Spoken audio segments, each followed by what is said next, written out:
Hey everybody, I'm back and I thought I would do another Kinks review. It's been quite a while since the last one. We're getting towards the end of the run of their albums, so thought go ahead and finish it off because it'd be kind of a shame not to do them all and carry on. So we get to 1986 and the Kinks album that year, Think Visual. Front cover, some muscled up woman there. I don't know who she is. In the back, we've got a picture of Ray Davies, song listing, and got the inner sleeve, which is just the lyrics and some information on who plays on the record and where it was recorded. Things had changed a little bit. The Kinks have moved from Arista Records. This would be their, what were they, Reprise originally in U.S., and RCA, and Arista, and now they've moved to MCA Records, where they will, I think their last album came out on a different label, but I think pretty much all the rest of their history they finish off on MCA, except for that last album. So given the fact that the Kinks had sort of unexpectedly realized this resurgence of popularity between 79 and 84, 85, the MCA was probably thinking that they were making a wise move by signing the Kinks. I don't know what, just maybe their contract with Arista ran out and they didn't re-sign. They re-signed with MCA instead. Maybe they had a problem with Arista. I'm not sure the story of why they went with MCA, but MCA ended up not getting really a good deal here because their popularity that kind of, like I said, just burst out of nowhere in 79 and 80, re-popularity just disappeared kind of as fast as it came, and all these MCA albums didn't do very much at all, sales or chart-wise. This record charted number 81 in the United States. I don't think it charted at all in England. They had a couple of singles released off of this. One of them got to number 37. One of them got to 86 in Britain. And a second single got to number 37, both of those in the U.S. So not too great. I remember this album coming out, seeing it in stores and all. This was at the time and up to now, I only bought this. So I didn't buy it when it came out. 1986 wasn't a really great year for me, and I don't want to get into all that, but I just didn't pick it up. But I don't remember hearing this on the radio, any of the songs, or on MTV. So I don't know, just music. 80s is kind of a decade of two halves, I think. The second half being not as good as the first half, in my opinion. So maybe the Kinks and this type of music just sort of fell out of style mid-decade or so. Also the fact that MTV was changing from, in the early days when it showed music videos all the time, they were getting away from that, sort of starting to get away from that at that point, I think. I know I kind of lost interest in it about 85, 86, and haven't really cared much for it since. It was a lot of fun when it first started, but if there were any videos for this album, I don't remember ever seeing them, and I didn't hear anything from this album until I bought it. Finally bought it like 3 or 4 months ago and finally played it, just because things have been going on. I finally played it a couple of weeks ago to get familiar with it so I could do a review. I was not expecting anything from it, to be honest. I was thinking this could be pretty bad, and I still haven't played their last 3 or 4 albums that come after this, so I don't know what to expect from those. We'll see. But it was better than I expected it to be. It's not a bad album. It's not, if someone was just getting into the Kinks or wanted some recommendations on what Kinks albums to buy, this wouldn't be anything that I would recommend. There's a whole lot of better stuff out there that they did. But it's better than I expected it to be. It's a pleasant album. Pleasant's not the right word. It's a good album, somewhat. It's just, there's a little feeling that their moment had kind of passed, and they sound a little bit tired on this album in places, and it just sort of lacks the. Of course, it doesn't compare to their '60s work and all, but as far as their late '70s, early '80s work, it lacks a little bit of the spark that those albums had. And there's some good songs on here, but there's no, to my ears anyway, there's no really standout hit or 45 or a hook to get you into the album. It's just, you know, some of the songs are kind of plain Jane, a couple of them, but most of them are pretty good, but they're just pretty good and just that and nothing more. So, but I have been playing this, like I said, the last week and a half or so, and first listen, I thought, it's okay, and it's kind of grown on me as I've played it, kind of gotten into it. I don't think it's ever going to be one of my favorites of theirs, but it's one that I'll probably go back and play occasionally from time to time. Not horribly often, but like I do some of their other albums, I play quite a bit. But I'm just trying to find the words. This is a good album. So let's go through the songs real quick. First song is Working at the Factory, and it's a can't help but thinking that maybe Ray Davies had been listening to Bruce Springsteen, Born in the USA, and The River and stuff like that, and was trying to get some of that. And then, of course, 84, 85 was when Springsteen was huge with Born in the USA. So maybe he was hoping some of that would rub off. It didn't. That was one of the songs that was not a single, never mind. But then, of course, Ray Davies had always been chronicling the plight of the poor and the lower middle class way before Bruce Springsteen ever came along. Dead End Street and songs on Arthur and so forth. So it's not like it's anything new for him to be singing about that sort of subject matter. But it's a pretty good song, and he sings about kind of a double-edged meaning, people stuck in dead-end jobs versus he wanted to get out. He didn't want to work in the factory, and fortunately he became a rock and roll star. But in its own sense, having to churn out records every year and tours, that's like being stuck in a factory. Not quite as bad, but I mean still. And he talks about 1963, I worked at the factory and I wanted any way to get out, and then music came along, which is probably a little stretch there because Davies would have been 19 in 1963, so I doubt he was working in a factory, or if he did, he didn't work there long. So, pretty good opener, good guitar and all.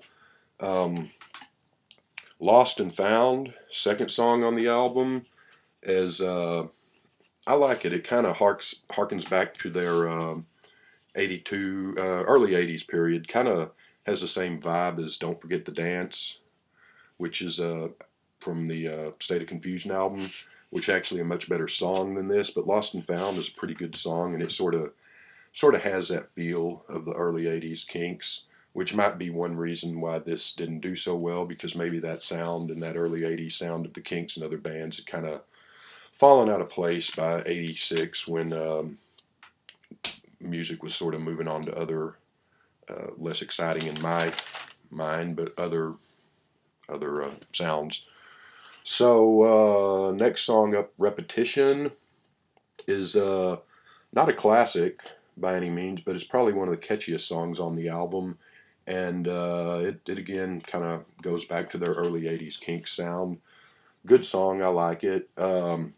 Welcome to Sleazy Town is up next, and it's sort of how that, and I remember this, downtown Fort Worth used to have its heyday before I was born, and then it was kind of run down and seedy when I was a kid, and then mid-late 80s, they redeveloped it, and now it's sort of like the family-friendly Disneyland sort of thing, but it was kind of more fun when it was kind of seedy and run down. I remember going there and running around some as a kid, as a 12, 13, 14 years old. And so there's sort of that vibe, and the music is good. It's kind of a sleazy film noir blues beat music, little burlesque sounding, and it might be my favorite or second favorite song on the album. It's a good one. So yeah, so you got Factory, Lost and Found, Repetition, and Welcome to Sleazy Town. All of them pretty pretty good songs there. Nothing classic yet, but good solid songs. So far so good. Um, Next song up is The Video Shop, and it's a funny song because it's it's 80s sounding thing, but which is fitting. But it's got some guy gets laid off for the factory and downsized or whatever, so he gets a bank loan and opens a video store, and it's I mean, it's just funny because we don't have those anymore, and so it's also sort of the sadness that the video store replaced the movie theater, which I mean I remember going to movies in the 80s and 90s, so it really didn't, but to some degree it did. It's kind of funny that movie theaters are still around and video stores are long gone dinosaurs at this point. And it's also kind of funny to think if somebody that was 20 or something was to pick up this album, if they would really even know what a video store was, because those thanks to Netflix and Redbox and YouTube and stuff, they're not really around anymore, and they're DVD shops now anyway, not video stores. But so it's kind of a nice little blast of nostalgia from the 80s to hear someone singing about a video store. And the song itself, again, it's good, not great, but it's pretty good. So we go on to side 2 at this point. We open with Rock and Roll Cities. It's a Dave Davies song. Dave wrote 2 songs on the album. Not very good. It's one of those kind of lazy on tour road name the names of the cities. Those shout outs, hey Chicago, hey Dallas, hey New York, hey LA. That people have done a million of those songs. So it's just kind of a tired retread of those. Not a very great song. How Are You comes up next. Is a very and that's another one of my favorites on here. Very good one. Very 83 sounding, 1983, 82 sounding song to me, which, I mean, this is 86, so it's not like it's the distant past, and some of these songs might have been written and left over from earlier albums, I don't know. But it's just him talking to maybe Chrissie Hynde, who he had, I think, broken up with by that point, or maybe just who knows who he's talking to, but just thinking of someone that you used to know, old girlfriend or ex-wife or something, and haven't seen in a while, and you see and sort of miss them, but how are you doing? It's just a sweet, nice song. I like it. One of the best ones on there. Think Visual. Think Visual, the title track comes up next. It's a catchy song, bouncy song, but it's a little bit too 80s sounding for me, and apologies to Adam Lee, as always. I've explained this before. There's good 80s sound, there's good 80s sound, and there's a bad 80s sound in my mind, and this is doesn't sound like, but it in tone and in vibe, it gets a little too close to kind of a corny Huey Lewis and the News territory for me on that song. It's not one of the better songs on the album. So side 2 is not really doing so well, except for How Are You as a standout so far. Natural Gift is the next song up, which is just there and not really a great song. Killing Time is, Killing Time's just sort of I was playing that as I was playing this record quite a few times in the last couple of weeks, like I said, and I always, when I think to notice that it's on there, I forget that it's on there because this is sort of a background song music. If you're doing stuff around the house, it's a nice, pleasant song, but it's just not much anything to it other than just kind of pleasant background music. It's okay. And then we end with When You Were a Child. Sorry, I'm looking off here. I've got some notes, which is the last song of the album is the second Dave Davies song of the album, and it's just a pretty plain, not much to it song. It's a shame because on the album before this, Word of Mouth, Living on a Thin Line was a Dave song, and that was probably one of the last great, truly great Kinks songs. Like I said, I haven't heard the last 3 or 4 albums yet, so who knows, maybe something else will pop up. But Living on a Thin Line was a great song and one of his best, after probably Death of a Clown back in '67. But his 2 songs on this album, When You Were a Child and Rock and Roll Cities, neither one of them are terribly good. So that's really about it. It's better than I expected, but it's not something that I would urge you to rush out and buy before. There's a lot of other Kinks albums that are worth getting before this. This would be something if you really get into the Kinks and you want to complete the collection down the road.